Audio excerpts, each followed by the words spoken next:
Guys வணக்கம், மாலை வணக்கம். டைம் 6 மணிக்கு மேலே ஆச்சு. சென்னையில் குளிர்ந்த காத்தடிக்க தொடங்கியாச்சு.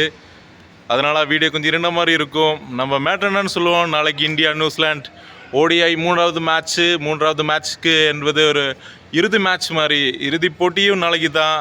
அதனால் இந்தியா விட்டு போக வேண்டியது நம்ம ரொம்ப ரொம்ப அவசியம் நமக்கு எல்லாருக்கும். நம்ம விரும்பி எல்லோரும் நாளைக்கு மேட்ச் பார்ப்போம், இந்தியா வெற்றியை பார்ப்போம். ஆனால் இண்டோரை நம்ம டீம் அடிப்பது என்பது ரொம்ப கஷ்டம். நியூசிலாந்துக்கு இண்டோரில் நியூசிலாந்து வெற்றி பெறுவது மிக மிக கடினம். ஏன்னா இந்தியா இண்டோரில் நல்லா சூப்பராக விளையாடுவாங்க. கடைசியாக நடந்த மேட்ச் எல்லாம் சூப்பராக இருந்துச்சு இந்தியா. அதனால் நாளைக்கு இந்தியா டீமில் நிறைய மாற்றங்கள் இருக்குது. ஹர்ஷதீப் சிங், முகமது சாமி எல்லோரும் நல்லா விளையாடுவாங்க. பவுலிங் லைனப் நாளைக்கு ரொம்ப சூப்பராக இருக்கும். நம்ம பேட்டிங் லைனப்பு சொல்லவே தேவையில்லை. நல்லா சூப்பர் பேட்டிங் லைனப்.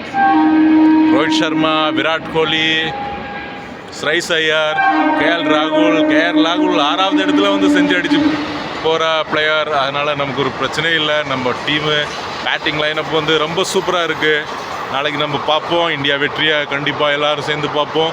எல்லோரும் நாளைக்கு இண்டோர் ஸ்டேடியத்துக்கு வாங்க. 1:30 மணிக்கு மேட்ச்சு. வெற்றி நம்ம கூட. மேட்ச் முடிஞ்ச உடனே ஒரு ஹைலைட்ஸோட நாளைக்கு பார்க்கலாம். Bye bye, tata.